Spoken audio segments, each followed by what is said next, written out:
Sa video natin ngayon mga maestro ay pag-usapan pa rin natin itong DepEd PBB 2022 SARO release. Ngayong araw po yan, October 17, 2024. Ayan, so upon checking po sa DBM, mayroon tayo dito nakita mga bagong SDO na nareleasean po ng SARO for PBB 2022. And kung hindi po tayo nagkakamali, parang ito na po yung mga last batch po ng mga SDO na nareleasean po ng SARO for PBB 2022. At ito po ay nagmula walang iba kundi sa Region 4B Mimaropa. Ayan, so sa mga kamaestro natin dyan sa Mimaropa na matagal na po nag-aantay ng kanilang SARO for PBB 22, ito na po yun. Ano po? Ayan, so mayroon po tayo ditong 7 mga SDO at kung hindi po tayo nagkakamali, paki-correct na lang po ako, no? Parang ito na po yung lahat ng SDO po from Region 4B. Ayan po, yung Oriental Mindoro. Next po is ang SDO Romblon. Next is SDO Calapan City. Next po is SDO Marinduque. We also have SDO Puerto Princesa City.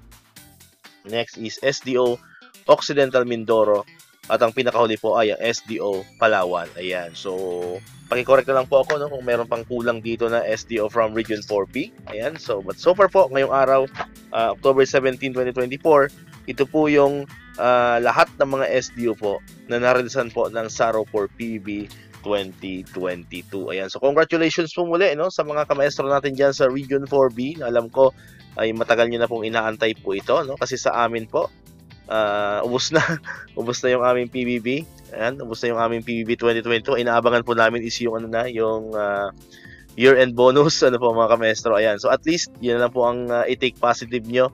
Sa amin, ubos na. Sa inyo po ay parating pa lamang, ano po mga kamaestro. Ayan. So, congratulations po muli sa mga kamaestro natin dyan. So, hindi na po kayo maiinip sa pag-aantay. Ayan, alam ko masayang-masaya na po kayo, no, yung mga kamaestro natin dyan sa Region 4B Mimaropa. Kasi maraming mga nagko-comment parati sa mga post natin sa YouTube. Ano po, ang iba naman sa Facebook, no, na karamihan po ay nanggaling nga syempre dito sa Region 4B Mimaropa. Ano po, kasi syempre, sino nga naman ang hindi maiinip kung kayo na lang po ang hindi nabibigyan po, ano, or hindi na-release ng SARO for PBB 2022.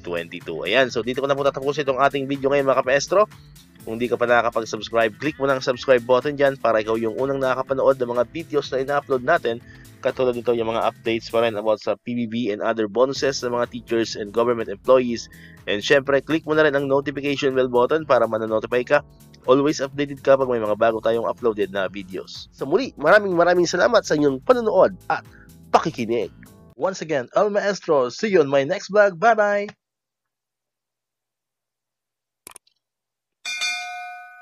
1, 2